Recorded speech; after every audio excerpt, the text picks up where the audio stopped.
also, thank you so much for joining our webinar today, Communicating in an Age of Disruption. Now, before we dive in, I have a few housekeeping notes. First, note that yes, this session is being recorded, and we're going to share the recording with everyone who's registered after the event. And would love if you sent that around to your team as well, or anybody else who you think could utilize this content. We also have time for questions at the end. Over on that right-hand side of your screen, you'll see a Q&A tab for you to throw your questions in there. Also, go ahead and monitor that Q&A tab throughout today's webinar to vote on which questions you'd like us to answer. The top questions based off of votes will rise to the top of our list. That being said, I do like to choose which questions strike my fancy. But if there's one that has overwhelming votes, we're gonna get to that one. Also, we have a great opportunity later this week for you to meet some other great public affairs pros with our first ever Wonk Nation coffee chat. We're taking an afternoon to discuss in a standard, Zoom, Google Meet room to share what's working, what's not working in public affairs.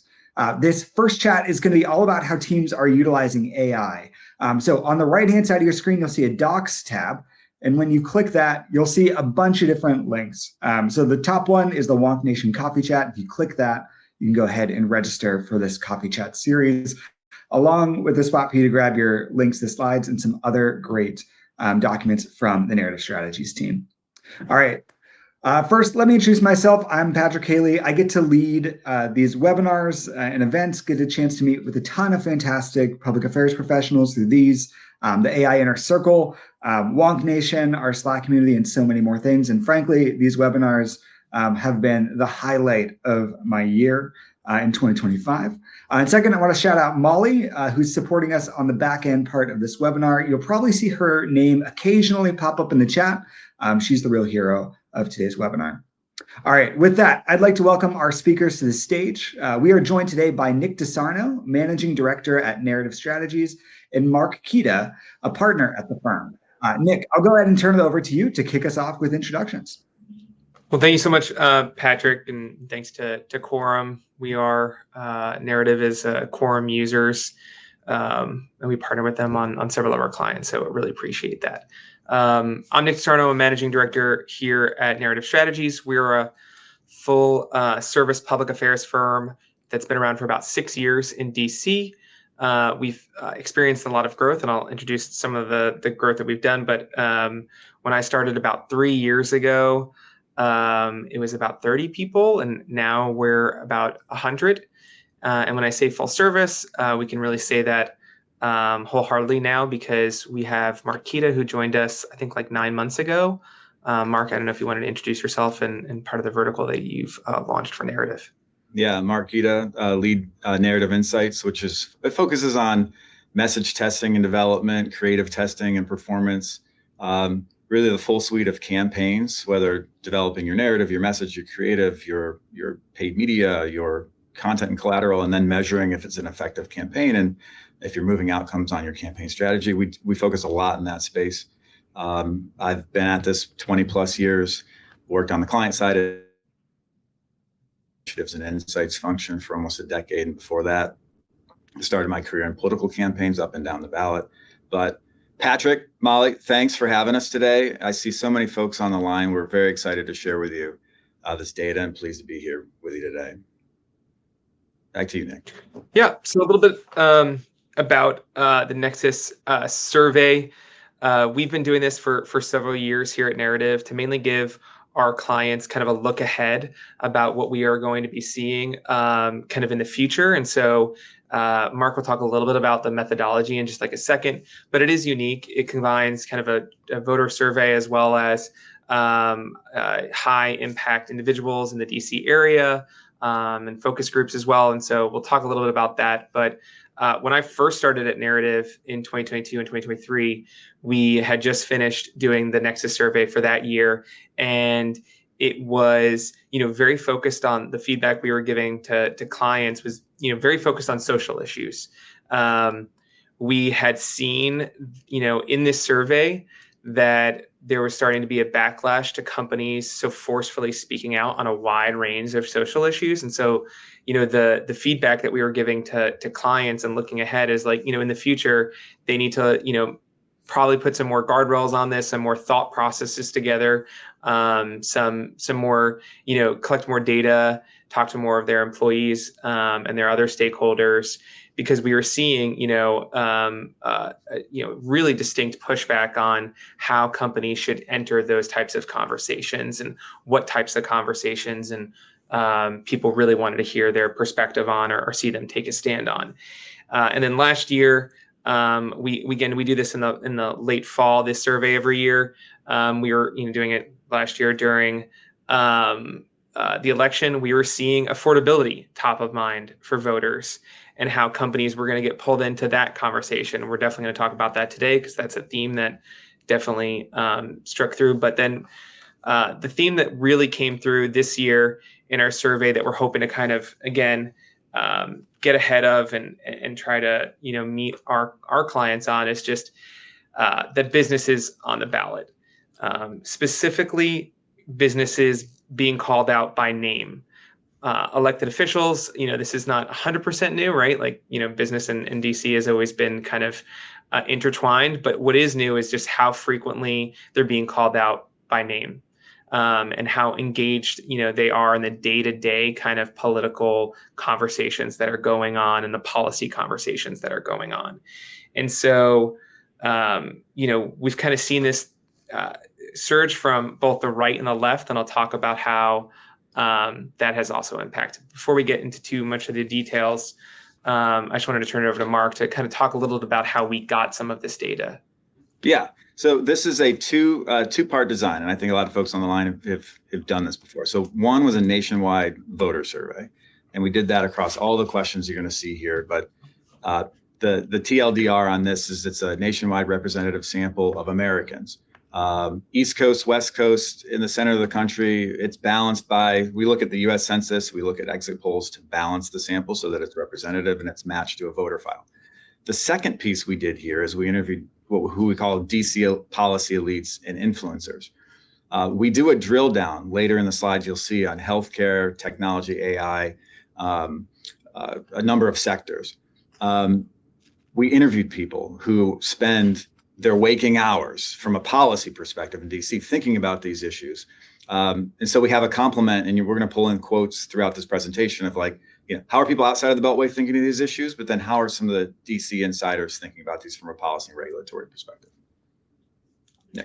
I think something that also sets kind of narrative apart was one of the things that I was always looking to. Me and Mark have both been in-house places. Is just like one of the things that we always get questions about are just, what is the data telling us? Like, what can we now do with that data? And, we're also going to talk about that, especially with recommendations towards the end. But if you have specific questions about, as we kind of go through the key findings, please feel free to throw them in there. And I saw someone also ask a question about how many people were surveyed, Mark. 2022. And then we did about almost a dozen DC elite interviews. Great. So let's just get right into the kind of findings. I think the first key finding that we found, and again, I alluded to this at the kickoff, is that the environment that companies, associations, everyone is operating in is hyper political, and specifically businesses are on the ballot. Okay, and someone might say like, oh well, DC has always been a hotbed for the engagement between politicians and business, but it has definitely changed. I think 2006 era was a lot of Democrats calling out industries specific, right? They talk about big oil or big pharma, and then we started to see a kind of a turn where on the right, folks have also been talking about industries like big tech and big pharma, and specifically calling them out in hearings or as we see, like writing books. And obviously there's been kind of populist surge on both sides of the aisle now, and I think prior businesses and industry always felt most comfortable with support from the traditional Republican Party, and we've obviously seen that shift greatly change. And there's always been this kind of question about if what part of the parties is going to be transcendent, and who's going to carry the messaging. And I think on both sides of the aisle, we see the more populist, more business skeptical wings of the party be the loudest and most powerful and winning kind of the conversation out there. And so where before, again, it was really industry focused, we're now seeing them today name checking specific corporations. And so we asked how many people, or we asked people how many times in the last month they recall seeing a political leader publicly criticize a specific company, and 60% recall in the last month, and 16% say they are hearing about it daily. And so they're probably listening to podcasts or something like that. They're on Twitter and seeing all these different politicians on a daily basis, specifically calling out and name checking companies. And I think that's a distinct difference from what we've seen in the past. I will note that progressives are actually seeing this and noticing it more than folks on the right in MAGA, but it's a majority for both here. And so I think that is a big difference that we're seeing. And it's not something that we're just seeing and it's going to fade and go away. Obviously, President Trump has kind of staked a lot of his political capital in being able to bring companies to the bargaining table directly. He likes to engage with CEOs directly. But we've seen this from folks on the left as well. Eric Swalwell, Gavin Newsom has done this in his state. And I think why is that there's a distinct advantage in doing this. They are able to score kind of, political points.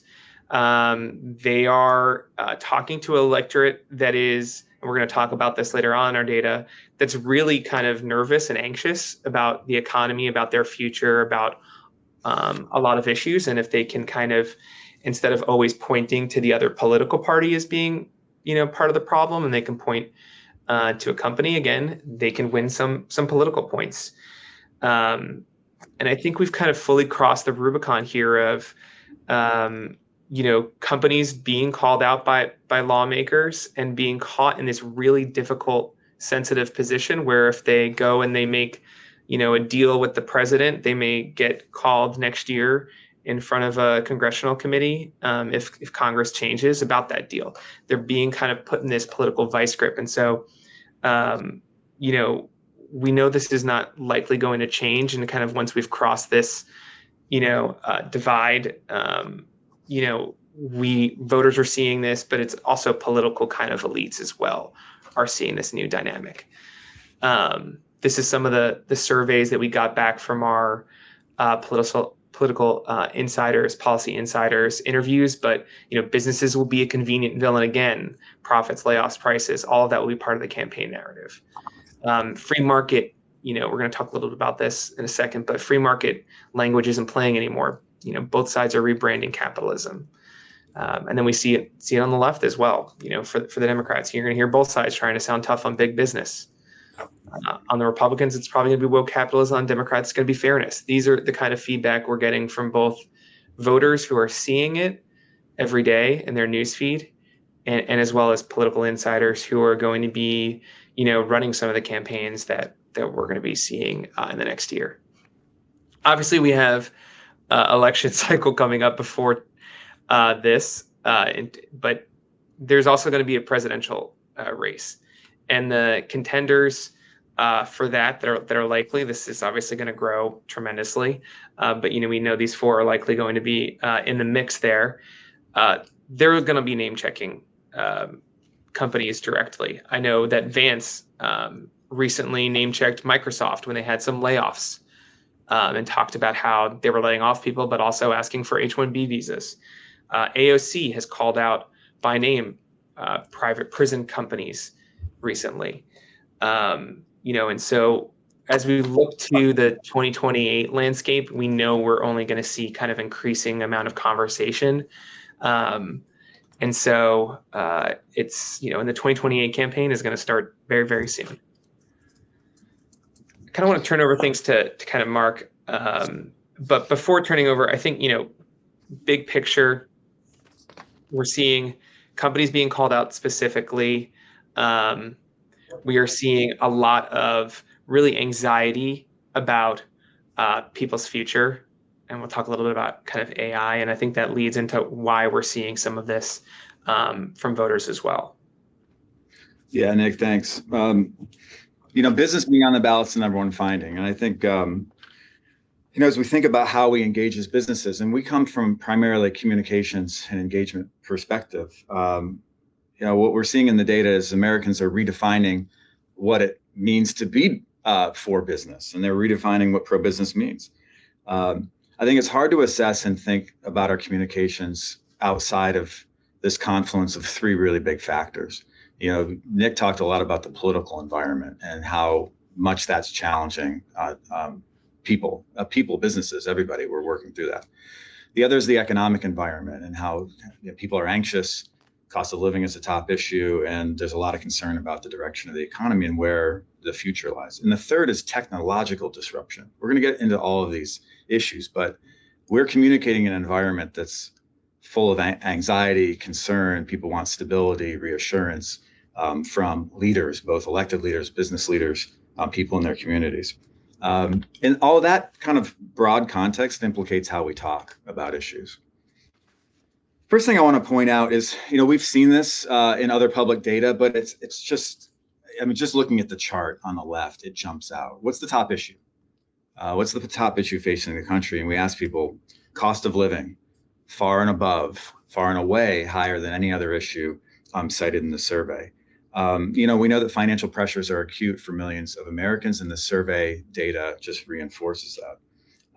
At the same time, affordability is not exclusively a pocketbook issue, and we see this affordability linked to broader societal questions. And on the right, we ask a question, would you support or oppose an effort to kind of keep jobs and production in the United States, even if prices rise? And you see a strong majority, 81% of Americans say, yeah, I'm willing to, it's not just about low prices. Certainly affordability in the pocketbook is important, but we have a broader need in this country of economic self-sufficiency and resilience and jobs, a strong economy. And if that, what the implication suggests is that people might tolerate a little bit in terms of higher costs if it leads to some broader economic strength for the country.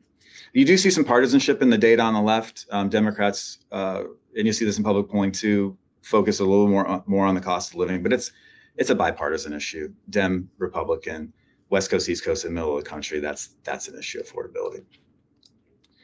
The second piece is, I mentioned on technological disruption. And we're seeing how quickly AI is reshaping views of business. Americans, they're quickly embracing these tools. They're becoming mainstream. If you look on the left of this slide, we ask, how often are you using AI? You got about half of the country, half of Americans who are using AI at work or for personal use multiple times a week. Chat, Gemini, Copilot, all the rest, people are using them and becoming very familiar. The issue, and it's kind of hard to see on the slide, but if you look, there's a massive trust gap between with the public in AI and artificial intelligence. And you see this on the bottom right box. Only 40% of Americans say that AI and artificial intelligence, that industry, can be trusted to do the right thing. And that's compared to the other industries in there, are healthcare, energy, utilities, financial services that have 60, 70, 80% of people saying, well, look, I might have some criticisms of the industries, but I can trust them. They're delivering quality products and services. They're essential for the future. You can see the AI, that dark blue bar, relative to all the others, is 15, 20, 25 points lower than any other industry. So there's a big trust gap there. I think the macro, we're going to talk about messaging in a second, but the point is, when we're talking about AI, it's the AI is working for people, not just for the companies employing those technologies. That's the key insight. We've got to talk about workers, talk about people, and how AI is going to empower them, not just power the financials of companies. If we go to the next slide. There's a lot of data in here that I love, but this is one of my favorite slides. We do see that there's a rising question. If you look at that affordability data, there's a question around, who is this? What is this economy really benefiting me? And one question we ask is just ask people, what do you think of these terms? socialism, capitalism, free markets. That's on the left-hand part of the slide. I think the data is fascinating is that you see public confidence in the word capitalism waning a little bit. 56% of Americans overall have a favorable view of capitalism. That's a majority, but it's not an overwhelming number. If you look at that red bar in there, that 68%, that's conservatives, that's Republicans have a favorable view. That means about a third of Republicans don't have a favorable view of capitalism. The data on socialism at the top there, you see Democrats have a more favorable view of socialism than they do capitalism, 52% to 45%. So you see some kind of softness in the view of capitalism. Free markets test a little bit better, but none of these are overwhelming endorsements, right? On the right, we ask a question of, do people believe that the federal government, do they support a government owning a stake in some of these industries, which both parties have done over the last couple of decades. You see this happening. Americans lean anti-interventionist, but you do see a complement, particularly in the tech and AI space and in the energy space, a little bit in healthcare, believing a fair share of Americans saying, yeah, I think a government stake could be appropriate. So again, Americans believe in markets broadly. They're broadly anti-interventionist, but I think the mood, economic anxiety, and technological disruption is creating this environment where people are open to things like a government owning a stake, and they're open to some new ideas. We'll get to that in a second. There's this term that I don't know who coined this term, but I've seen it in some of the articles and we were intrigued. So we wanted to ask a survey question around it. And it was about this question of new capitalism. And what it is essentially is you're balancing profit with commitments to employees, communities, and the rest. Against this backdrop, there was this really interesting study from a couple polling firms. I think Wall Street Journal most recently covered it, showing about 70% of Americans don't believe the American dream is attainable or ever was. And that helps explain how you might see a slide like this, which asked, should we balance? Do you support or oppose this idea of a new capitalism, which is, balancing profit, balancing with commitment to workers? And the question for workers and employees is, hey, if AI is going to take my job, I'm concerned about what my future looks like. Am I going to get ahead? Am I going to have continuing job opportunities to advance my career? Am I going to get something out of this? What you find is that 63% of Americans support this definition, this idea of a new capitalism, and what they're responding to is, making sure they get a little more of the gains and the fruits of a strong stock market. But you don't see a partisan divide here. You've got Republicans, Dems, Independents, all kind of believing in this kind of idea. Look, I think the main idea here is when we're communicating about the economy and jobs as businesses, it's about, selling good products and doing really well business-wise, but good jobs, good wages, opportunity to get ahead. People want to hear about that too and know that that's part of the plan. So we talked about context, but broader environmental context in the electorate and how Americans are thinking of these issues. The second to Nick's point at the beginning is we have seen a change in the incentives, or at least an interest in policymakers name checking companies. And it's this idea, businesses are on the ballot. What that tells us is, look, everyone does crisis and thinks about and does scenario planning of what happens if we get called out, what happens if there's a news story, and then you've got your battle plan, you've got the right people in the room, and you know how you're going to respond. I think this data just reinforces the proximity that we have to that moment and how important it is that we are prepared for that, to have our scripts, understand our stage, and know that we are expected to respond. So we're going to talk a little bit about what that looks like and what stakeholders' expectations are for our communications. 65% of Americans say it's important for American businesses to have a point of view on issues that directly affect their business. The implication here is that people generally expect businesses to engage on issues that are core to what they do. There is a slight difference between how maybe progressives or Republicans interpret what is core to a business. But broadly, this data is telling us, all right, we need to be ready to respond. We know, working in the communications environment and also in politics here in DC primarily, it feels like we're walking a tightrope. I've been in communications and political campaigns for over 2 decades, and I can't think of a moment right now, personally or with my clients and our clients, where it's like we feel like we're getting whipsawed back and forth and having to walk a tightrope between, how we're responding. We don't want to anger or offend one side. We don't. It feels like we can't win in this environment. We do have some guidance for that. So we ask people like, what do you expect? And we ask the question, if you had to prioritize, what are the following areas where you would say American businesses should focus? And it's pretty clear what Americans tell us. 49%, but basically half, say you should focus on delivering quality goods and services to your customers and talk about that. That's the core business value proposition of any business, which is what are you doing and why are you doing it? The second is treating workers fairly. And you have this bunching. 2 items here basically take up 75% of what the public's expecting that you're going to talk about. Goods and services and workers. You see a partisan divide here, but it's still, with Republicans, focus a little bit more on the goods and services piece of it. Democrats a little more focused relatively on the worker component of it. But these are still top 1 and 2. If you look at party ID, and when you look at the other crosstabs, you see these as number 1 and 2. What's at the bottom? Delivering returns for shareholders. Now, this is a public opinion survey with Americans nationwide. They're shareholders too, but it doesn't surprise me that only 3% are like, well, yeah, we want to hear you talk about that. And we know a lot of you are on investor calls and have to and do that as well. And the one piece of, as we know, is that, the investor audience is a little different from the public audience. So this data is around the public American, the American voter audience. You also see lower on this list is things like broader social and environmental issues. These tick up with some audiences and others. These might be core to your business and really important messages for you to drive. The core message here is, I think, from a broad perspective, what Americans are saying is there's a couple core lanes that we expect that we're going to hear from you as businesses. We're going to expect to hear about your products, your services. We're going to expect to hear stories about your workforce and how you're empowering them. That's kind of your 80% rule. It almost adds up to 80% here. The second thing we asked was, how do, once a company is actually put on the stage, what type of response and tone are they expecting from them?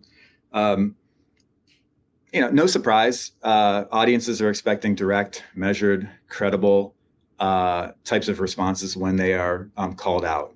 On the left, we ask, if a company is called out, the political leader publicly criticizes a company, for example, over its prices, treatment of workers, political positions. What do you most want to see from the company?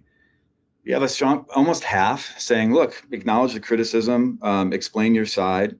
What fewer people would advise is just 9% say stay quiet, avoid further controversy. There are moments when staying quiet and putting the head down is advisable if that's part of what you're seeing in your data and how you're thinking of your strategy. But as a general rule, I think the expectation is acknowledging that criticism and explaining position.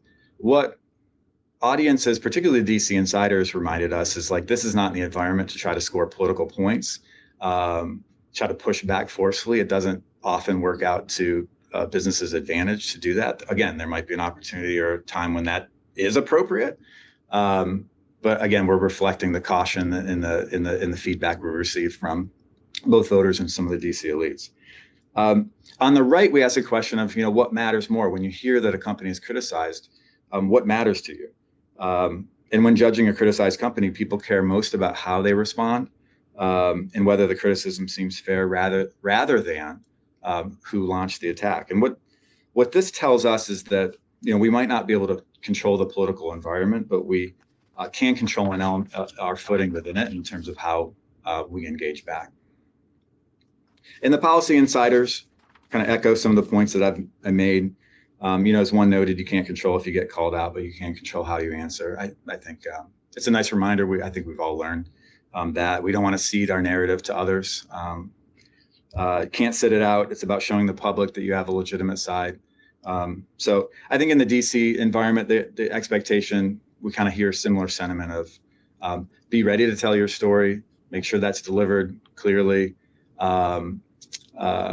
without trying to kind of push too aggressively politically or try to score political points, like get your position out there, and then hopefully we can move on.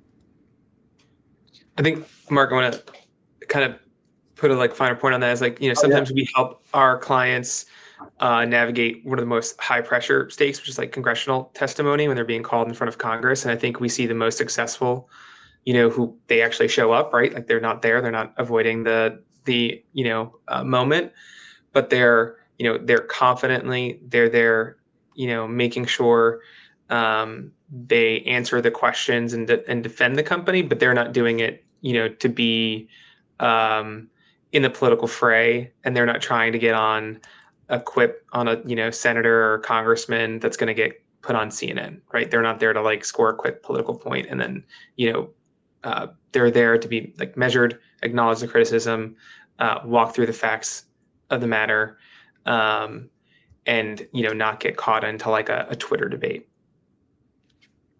It doesn't always feel like the most satisfying response, but often we're looking to do the least damage in an environment, and that's I think a prescription for that, Nick, we just laid out.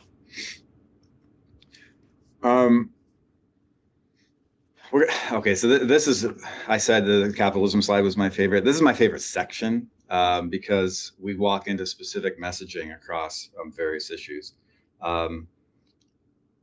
So what we did, I'll walk through. Now we focus on 4 sectors, but even if you're not in one of these sectors, I absolutely think that there's lessons that you can apply to your communications. But what we did here, these are our AI CEOs. Nobody has 6 fingers here, but they're AI generated. And what we do at Narratives is we take our research process and we've kind of fused creative and research, and use creative to improve our research. And one of the things we did here was we created, we often are generating scripts for executive communications. What we did is we put that person on camera, generated a CEO, had them to camera, talking through kind of the 30-second script. For each of these sectors, AI, tech, financial services, energy, and healthcare, we developed 2 scripts, about 30 seconds a piece, where they're talking about issues of the day and how they're communicating. And each of those scripts had different umbrella frames. So one was more like national security frame, and another was more like tech forward innovation frame, and security and stability versus hope and opportunity. You get the idea. We do that not to identify a winner and a loser. We do that so that we can see what's the type of language that is resonates more and resonates less. And what we do is we put this in front of all the voters we talked to, all 2022. And as they're watching it, you can see they're scoring it positive or negative. And you can see over time the lines going up and down. It just helps us calibrate. You can ask someone, how do you feel about a statement?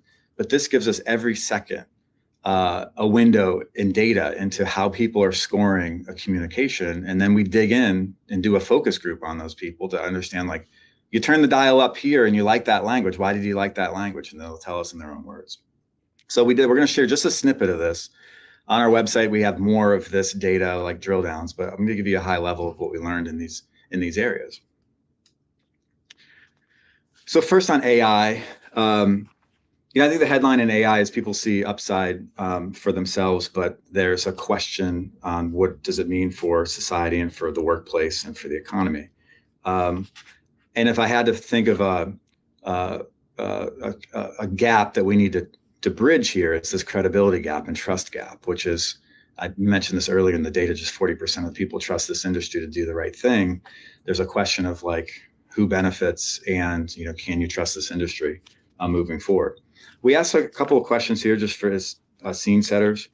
How do people, view AI from a number of different lenses? One is, will it have a more positive, more negative, or unsure impact in the following areas? The U.S. economy and national security, both of these macro areas, the public's divided. You got about a third, a little bit less than a third saying, about a third saying it's positive on the economy and national security, around a third saying potentially negative. You got about a quarter of America saying, I don't know yet. What's really intriguing is on the right-hand part of the slide, which is we ask, what's the impact on your personal life or your job? That 40% on the bottom right, 40% of Americans say, I don't know what AI is going to have, what impact it's going to have on me. You got 33% saying positive, 27% negative. I would call that, personal optimism with caution about the workplace and the country. And again, I don't think that's a surprise because AI has this kind of hockey stick adoption over the last couple of years. I think people are still getting their bearings of what it is and how much it's going to transform their life. I think the big divide that we're seeing, though, and the Wall Street Journal had an article a couple weeks ago, one of Greg Ip's columns, citing some of this data, is around you have kind of two economies emerging or two world views here, which is the Magnificent Seven are doing really well. Magnificent Seven focus a lot on the AI and technology sector, kind of lifting up the S&P. Economy is doing really well if you look by that measure. But then you have the American public, from the first slide we showed, data slide, 55% say that the cost of living and affordability is the top issue. So you have this hockey stick growth of the markets, and then the majority of Americans saying, but affordability is really tough. This comes together in this AI question, which is, this is the fundamental question for any industry, which is like, are you good for people, or who are you good for? Like, who benefits from this development? And when in AI, we ask the question, who benefits the most and the least from advances in AI? Benefits the most? Business, 24%, far and away over anybody else. This is perception, but the perception that business is getting in good on AI. Who's at the bottom? 3% say new college graduates, those entering the workforce. Employees, 3%. Teachers. Now, the inverse of this question is we ask who benefits the least, and you see 15% say teachers and students benefit the least, and that's owes probably to a question of how much this is going to disrupt learning and questions around that. Employees, 16%, owing to questions around, am I still going to have my job, or will will I have to figure out something else to do with my life? New college graduates, we already hear a lot of stories about how it's difficult to enter this economy coming out of college, particularly if you have a set of skills that are attuned for kind of AI. 9% say students, new college graduates, and those entering the workforce will benefit the least. So you see this big divide between, like, is AI going to benefit business, or is it going to benefit people? And on the message testing, we explored language. Again, I think this should be intuitive. We had two scripts. One that talked about what I would say is more realistic and cautionary leadership projected through a sense of control over AI and not letting it just kind of run its course, versus a CEO who was more positive and optimistic and talked about the amazing potential of AI to disrupt the economy and change, work how we see it. What we see in the data is that Americans want leaders to strike a cautious, credible tone on AI. And the most effective messages you see here on the right. Helping people do what they do best, quote, moving forward carefully and thoughtfully. I think the over-promising language, and we have this on the right, of how AI will transform the workplace, or that it's going to lead to new possibilities, all might be true, but it sounds, for a public that is anxious about the economy, anxious about their jobs, grappling with the politics of the day, that might be a little tone deaf in this environment. People want careful, cautious. They want to know that we're in control, essentially. They want to know we're in control of the machines, and whether that's true or not, they want to know that their leadership, recognizes this technology has amazing potential, but it's going to be trained so that it benefits workers. The messages around how we can empower our workforce to utilize AI and technologies to improve the work that they're doing. In the interest of time, I'm going to jump to financial services. I think the headline in financial services is boring is reassuring. I'll tell you why. First piece of context is, when I say boring is reassuring in financial services today, it's that if you look at how many Americans are confident for their retirement, it's not as many as you would think. 52% of Americans say that they're confident they'll have enough money to live comfortably in retirement. Men are a little bit more confident than women. Confidence wanes, in particular, if you do not have a 4-year college degree, or if you're in the pre-retirement years of 45 to 64, you're even less confident that you're going to live in retirement with the financial support that you need. If you look on the right, we ask, what types of financial accounts or investments do you currently have? About fewer than half of Americans have a retirement account. It's only about 50% of people who are reaching those pre-retirement or in those pre-retirement years, 50 plus. And fewer indicate that they're investing in stocks, mutual funds, or crypto. I think the big point here, and it's also referenced in this declining view in the attainability of the American dream, is that Americans do not feel financially prepared for their retirement. They need, and it's not a surprise then when it comes to messaging, they want more security, reassurance, and support. Boring is reassuring. When we tested the language around this, we tested 2 scripts, and this was a lopsided test. It was very obvious how people wanted what they were expecting to hear in the financial services space.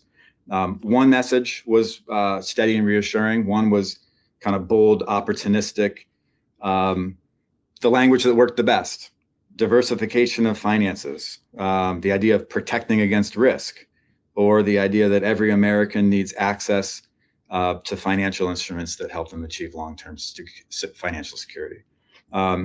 It was the language around that was kind of bold and transformational. Things like the financial landscape is changing fast, or we live in a new age of the economy. That suggested volatility, and that put people less at ease. So I think the messaging implication here, and again, this is broad messaging, and this is a kind of American voters writ large, is that stability beats kind of innovation messaging right now. And we're seeing this in some of the advertising from some financial services companies. I think of it as, folks are looking for the person in more the suit than the hoodie in this environment, particularly in financial services communications. Energy. We got energy and healthcare.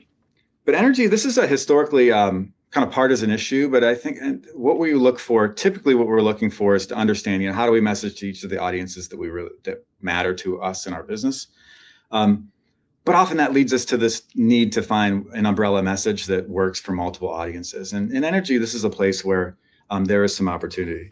There are places where Americans clearly agree on the left-hand part of the slide. There is a consensus that energy independence is critical for the country, and that there's a role for government in guiding that energy independence. If you look on the left, 90% plus Democrats, Republicans, independents believe that it's important for that the U.S. It is energy independent, and that's production and reliability of our own energy sources for America's economic strength and national security. Hard to disagree with that one. On the right, I was fascinated to see the lack of partisan divide in terms of, what's the role of government and other entities in helping us achieve that independence. What you see even among partisans is that there's a view that it's a shared responsibility. Everyone has a role to play. Those are the bars at the very bottom. But you see Democrats, Republicans, Independents all agreeing the federal government has a pretty clear role in terms of setting guardrails and helping guide the country in its energy policy. But you also see a role to play for energy companies and businesses, for state and local governments, for even a little bit for individuals. How we interpret this is that, Americans want security, but they also want partnership. A model where government is setting the guardrails and then private industry is jumping in. There's a divide, though. And I think this gets to understanding, this is why we do research, because we want to understand, who's with us, who's not with us, and how do we bridge the gap. There's not shared agreement on how do we get to energy independence as a country. Republicans, older Americans, they favor expanding U.S. energy supplies, kind of the all of the above strategy. While Democrats, particularly progressives and younger voters, they're split. You'll find them in both camps, but they're more split. They lean more towards the energy conservation, reducing demand element. And I think this divide mirrors this national tension we have between kind of the national security frame of energy and the climate responsibility types of frames. It is moving more and more towards the right-hand part of this slide, those yellow bars, towards increasing supply. And it doesn't matter the demographic. But you still see this split. And I think when we're communicating, we have to be mindful of things like talking about climate, still considered, particularly on the left side of the political ideology, left and right, actually, climate is something that we need to grapple with. That does change the message and how people respond to it. It can be one of those lightning rod words. I'm going to jump to healthcare, and we have the dial testing later, but we had to cut some of these pieces out of the survey for today. Healthcare, if you pardon the pun, affordability is a prescription for teetering healthcare. Look, I think on healthcare, any survey that you see in healthcare will show that cost and access, far and away the top issues. Every industry in healthcare, every type of any policymaker talking about healthcare, they're talking about cost. And it's a core part of the affordability. Having an affordability agenda is having a healthcare affordability agenda. We see this very clearly in the data, but I do want to give some context up front. Is that we ask, we hear a lot about how bad healthcare is, but we still like to ask this question to get some broad context of is healthcare crumbling? No. Do people have problems in healthcare? Absolutely. But big picture, we ask, rate your personal healthcare experience and rate your healthcare experience overall. On the personal front, you've got about 71% of Americans saying their personal healthcare experience is excellent or good. We'd, of course, love to have more people move from the good, fair, and poor category in the excellent category, but that's kind of where they are in this kind of good, pretty good category. Very big difference when you get to, well, how do you rate the system? And when ratings of the system are toggling between this good to fair, we need some structural change, things aren't working enough. Costs are too high, it's harder to get the doctor I want, I might have to wait too long for the care I need. I don't see this getting any better anytime soon. We've potentially premium increases. Those typically don't go down. Drug costs, hospital costs, cost goes up over time. And that typically cues a blame game with every industry looking to, both explain their position and how they're contributing value to the healthcare system into patient health outcomes, but also have to explain themselves on pricing and cost and affordability.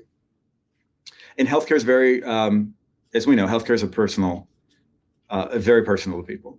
And when we get to the language, and we tested 2 scripts, again, this is another lopsided one where we had one of our CEOs talk about kind of what I would consider a kitchen table type of message on affordability. And you see some of the language on the right. Too many Americans, one medical bill away from financial ruin. And we do focus groups around the country, and that is how people talk about healthcare. It's difficult. We need to make healthcare affordable, more transparent. We need to make it accessible, reliable, and built to serve. 72% of Americans supported that kind of framing. We had another version that talked more about leadership and American pride and driving medical innovation and being kind of the gold standard around the world. It's not that people didn't like that language. It's that what they really wanted to hear about from healthcare leaders was, what is their affordability agenda? How are they going to make healthcare less expensive and more easier to access? Nick, I have one slide, but I'll let you bring us home for the most part. Thank you. And I'm going to I saw a good question about associations and relying more on trade associations to address these issues publicly. And this is actually something that me and Mark were discussing last night, because the association space in this political environment, I think, has changed a lot. I know we talked a lot about businesses, but I do think there are some clear kind of recommendations that we can make that, where associations can really kind of start and carry water. And one of those is kind of telling a positive story. I mean, it's the big thing that kind of take away about your industry, about your company is you need to plan to tell a positive story. All this kind of, innovation and transformation messaging is kind of falling a little bit flat right now. And we're seeing, that folks want reassurance. They want to show that, whether it's in financial, services specifically, but even elsewhere, they're seeing AI, all this tremendous amount of change. They want to see that companies, associations have messaging that makes them, feel more comfortable about their personal, position. I think the other, takeaway here, and I'll get, is around authenticity, right? And so, being put in a position where your business has a script, has a messaging that is truly focused on what they, do best. If you're a transportation company, focusing on mobility, things like that. When you're going to talk about an issue, a policy issue, making it sure that it's kind of core to those services and offerings that your brand is really associated with. I think we're also approaching America's 250th anniversary. And something that also came across as like, okay, we're all these divisive policy issues across the board. What should our messaging be? It seems like if we're on this side of the line or that, we may get smacked by, a politician as soon as they kind of come into power. Is, aligning with Team America and workers. Focusing on messages around, the employees, and how your company or how your industry is contributing to American job growth is going to be huge, and something that's a real safe space for organizations to play in. And so if they're looking for a real positive message to kind of lead on and message around, that should be, definitely first. And then I think something that Mark alluded to, and I think something we continue to see is, people, leading with your people, putting real faces. We see when we test creative, like a lot of folks videos start with some like image of a field or something like that. We often usually see that like starting with an image of a real person is huge. I don't know if anyone's seen like the Meta public affairs ads, but they're all very storytelling driven about workers in data centers in like places like Altoona. I think that's very smart. I'm guessing they tested those advertisements heavily based on how often I'm seeing them. But, really focusing on those employees, on those local communities, again, have strong messages that resonate across the political spectrum, that, again, more safe space for folks to operate in. Mark, I don't know if you can take the next one. Yeah, and I love these. I'll hit all the questions in here too. So we wanted to close with that question of like, ask yourself, like, what? Here's the question and why. And again, this is a research presentation for the most part. But number one, do you have a story that's durable? And by that, we're saying we get it, that how every election feels like a whipsaw and we have to respond in different ways. What we have identified, and I've been on the client side myself, what was very helpful is where do we have a stake in the ground? Like, we would assess our message to say, like, is this message, does it make sense in 10 years, 20 years, 30 years? As the political winds are shifting, like, do we still have a solid core that we can defend, articulate, and it still kind of communicates the core value of what we're doing? That's the question. And it's just a question that we take back to ourselves. Like, how durable is our story? Or do we think that we're going to have to flip it in a year or two? If the latter is the answer, that's probably a reminder, hey, let's sharpen the pencil a little bit on how we tell our story. The second question to ask yourself is, does our story resonate with all of our key stakeholders? And this is, even if you've done message testing in the past, it's good. The environment has changed a lot. AI is the most obvious one that changes how we want to talk about issues. So that's like, hey, let's dust off our message playbook, our toolkits, and retest them. If it's MAHA audiences, MAGA Republicans, progressive Democrats, if it's young, old, retirees, it doesn't matter. Like, do we know that we have the most effective message that we're putting out of the world right now? And then third is, are we seeing our story today in preparation for that time in the spotlight? And this gets to, look, we're not all waiting around as communicators to respond. We want to be proactive, drive a conversation, shape how people think of us, so that when we are in the spotlight, we can draw back on that messaging that we've been putting out into the world for so long. I did want, Nick, yeah. I know we have a couple minutes. Do you mind if I just answer a couple of the research questions before you close? Please. On the DC Insider, great question on DC Insiders. Are they any different? One thing jumped out was how importance of putting executives on camera, which could be seen as counterintuitive. You're like, do people really want to see a CEO on camera? Yeah, they do. In DC and elsewhere, they want to hear strong, assertive communications from the people at the top. It doesn't have to be the CEO, but they do expect that. And it works really well. I think you've seen a number of CEO comms, examples of good, fluent, energetic CEOs on camera. Number two is there was a question on higher costs and how tolerant are people with higher costs if others benefit. Great question.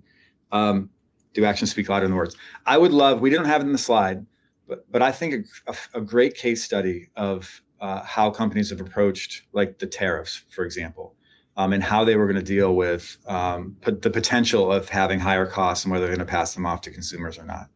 I won't name check companies, but what was more effective was, companies coming out and saying, look, nobody wants to pass any more costs on to people. Nobody wants higher costs, period, but we're going to manage the situation versus like, we're going to have to pass it off because like there's a case study, a really good lesson in how to manage. I think that gets to the point of you might end up having to raise some costs, raise some prices. But what was effective in the communication was acknowledging the value and the belief that it would be great not to pass any higher costs on to consumers. And then, but let's get to the details of what the situation is. And then on the question of something we haven't asked that we want to dig in more, I think we're going to have to keep, and we will as a company, with regular check-ins on AI communications, because that's just moving so quickly. Utilities is an area that already moved a number of elections, special like Georgia, you look at kind of the utility rate, how utilities, rising utilities, data centers and other issues have kind of moved elections. So we're going to keep on top of that. I'd like to research that a little bit more. Nick. One more question I saw that came in was on how like people have, changed from being more ESG focused a couple of years ago. And I do think, part of that is also like just the climate that we're feeling, right? Politically and economically, right? People are a little bit more sensitive to their own economic position right now. And so that's why we've seen a lot more focus on affordability versus, I think climate issues. But Mark, I don't know if you had any like additional insights there. No, I think it's right. Just to kind of wrap us up. National politics has a lot to, I think there's a factor there too. Yeah. Just kind of wrap us up. Just one, thing that I'm seeing, especially on the association side, is building a strong bench, third-party validators.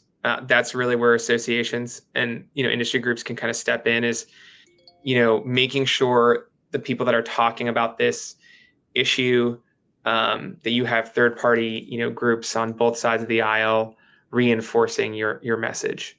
And then the last thing is, we're here as a full, service public affairs firm. And so, the first thing we usually do is kicking the tires in the core messaging. We have our clients kind of share our messaging. Especially when we have a good enough lead time, we bring in Mark and our insights division, and we, make sure that we understand really where those core messages are resonating, where the safe space is, where that, less safe space, but important space is to be, and then what are the issues that we don't really want to touch and we don't want to move on in a public format. And so with that, we have a ton of extra data that Mark and the team has. Feel free to kind of reach out to us. Here's our emails. And obviously there's some docs, including the slides and a 2-pager on the survey as well. Awesome. Thank you so much, Mark and Nick. This was a really awesome conversation. I don't know if you can tell from the backstage, but I was constantly like leaning in, and we're really excited to see all that great data. We will be sharing the recording with everyone after this. You'll get it in the next day or two. So we'll send it out to everybody who came to today's webinar or registered. And thank you all so much. This has been an absolutely wonderful year. And I'm thankful so much for everyone for tuning in. Thank you all so much.